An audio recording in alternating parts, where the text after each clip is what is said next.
बेटे की शादी का दिन था। विदाई के पहले माँ बेटे के पास गई और उसके हाथ में एक पासबुक रख दिया। चौंक कर बेटी ने पूछा, माँ ये क्या है? माँ बोली, बेटी इसे मेरी तरफ से अपने लिए एक वेडिंग गिफ्ट समझो। ये एक पासबुक है, जीवन के खूबसूरत लम्हों को संजोकर रखने का पासबुक।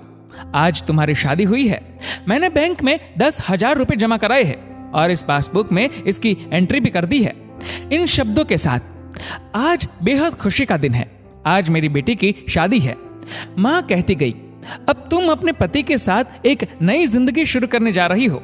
अब जब भी तुम दोनों की जिंदगी में कोई खुशी का लम्हा आए तो बैंक अकाउंट में कुछ पैसे जमा कर इस पासबुक में ये जरूर लिखना कि किस खुशी के कारण तुमने वे पैसे जमा कराए थे। खुशी जितनी बड़ी हो, पैसे भी उतने ज्यादा जमा करना। जीवन में कुछ पल ठहर कर जब भी तुम दोनों इस पासबुक को देखोगे तो उन खुशी के लम्हों को दोबारा जी पाओगे। बेटी को माँ का यह उपहार बहुत प्यारा लगा। ससुराल जाने के बाद उसने अपने पति को वह पासबुक दिखाया और माँ की बातें भी बताई। पति बहुत खुश हुआ। उसने सोचा कि जिंदगी के सारे मीठे लम्हों को संजोकर रखने का यह तरीका अजीब जरूर है, लेकिन है बहुत प्यारा। उस दिन के बाद से वे दोनों हमेशा खुशी के नए मौके के इंतजार में रहते ताकि कुछ पैसे उस बैंक अकाउंट में जमा कर सके। हर छोटे बड़े खुशी के मौके पर उन्होंने बैंक में पैसे जमा करवाए और उस पासबुक में एंट्री की। आज हम दोनों पहली बार डिनर पर गए। इस खुशी में हमने बैंक में 200 रुपए जमा किए। आज मेरी जॉब लग गई। इस खुशी में मैंने बैंक में 300 रुपए जमा कराए। आज मेरी पहली सैलरी मिली जिससे हमने मिलकर शॉपिंग की और इस खुशी के मौके पर हमने बैंक में 400 रुपए जमा किए। आज मेरे पति का प्रमोशन हो गया। आज मेरा जन्मदिन हमने साथ में मनाया। आज हमने अपनी शादी की पहली सालगिरह मनाई। आज हमारे पहले बच्चे का जन्म हुआ। इस तरह ही कई एंट्री पासबुक में होने लगी और हर मौके पर बैंक में जमा पैसे भी बढ़ने लगे। लेकिन जैसे जैसे समय बीतता जा रहा था, पति और पत्नी में दूरियां बढ़ती जा रही थी। दोनों में छोटी छोटी बातों पर बहस होने लगी। बहस झगड़े में बदलने लगी। कई कई दिनों तक दोनों में बोलचाल बंद रहता। स्थिति यहां तक पहुंच गई कि दोनों एक दूसरे से अलग होने के बारे में सोचने लगे। आखिरकार वह दिन भी आ गया जब दोनों ने फैसला कर लिया कि वे अब तलाक ले लेंगे। तलाक फाइल करने के पहले पत्नी अपने मायके आई और अपना दुखड़ा बताते हुए बोली, बस माँ, अब और नहीं, अब मैं उसके साथ और नहीं रह सकती। कोसती हूँ खुद को कि मैंने उससे शादी की, तलाक ले रही हूँ उससे। माँ बोली, ठीक है, यदि तुम्हें यही सही लगता है तो मैं तुम्हें नहीं रोकूंगी, लेकिन तुम्हें वो पासबुक याद है ना जो मैंने विदाई के समय तुम्हें दिया था?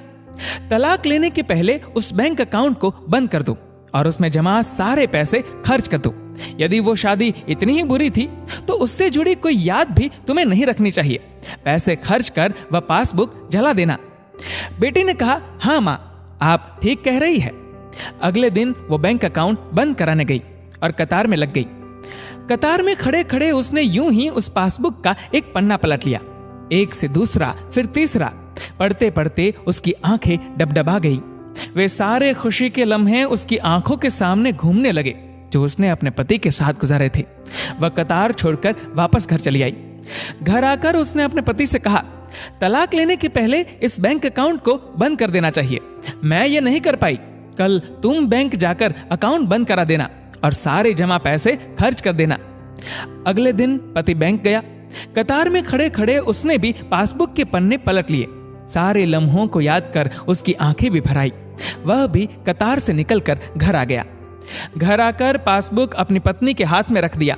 पत्नी ने देखा कि आज की तारीख में बैंक में 4,000 रुपए जमा हुए थे और पासबुक में लिखा था कि मुझे आज ये एहसास हुआ है कि जिसे मैं छोड़ने जा रहा था उसे मैं जिंदगी में सबसे ज्यादा प्यार करता हूँ और अपनी बाकी की जिंदगी भी उसी के साथ गुजारना चाहता हूँ। दोनों की आंखें भर आई। दोनों एक दूसरे के गले लगकर बहुत रोए। दोनों ने तय किया कि ऐसी छोटी छोटी बातों पर फिर कभी नहीं झगड़ेंगे। दोस्तों, शादी का रिश्ता जितना खूबसूरत होता है उतना ही जटिल भी। इसे निभाना कतई आसान नहीं होता। इस रिश्ते में अलगाव होना स्वाभाविक है क्योंकि इसमें जुड़े लोग भिन्न परिवेश से आकर जुड़ते हैं। ऐसे में सामंजस्य बिठा पाना आसान नहीं होता, लेकिन एक दूसरे की इस भिन्नता को समझकर परिवार बसाना ही तो शादी है। यदि रिश्तों में कुछ दरारें आए भी तो उन्हें भूलकर उन लम्हों को याद करें जो आपने अपने जीवन साथी के साथ प्यार और खुशी से जिए हो।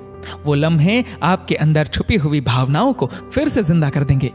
दोस्तों, इस वीडियो को लेकर आपकी क्या राय है, नीचे कमेंट करके जरूर बताएगा। और अगर आपको वीडियो अच्छा लगा हो तो इस वीडियो को लाइक करेगा, शेयर करेगा ज्यादा से ज्यादा लोगों तक। और ऐसे ही और भी इंस्पिरेशनल वीडियोस के लिए सब्सक्राइब करें हमारे यूट्यूब चैनल को और फेसबुक पर फॉलो करें हमारे पेज को। धन्यवाद।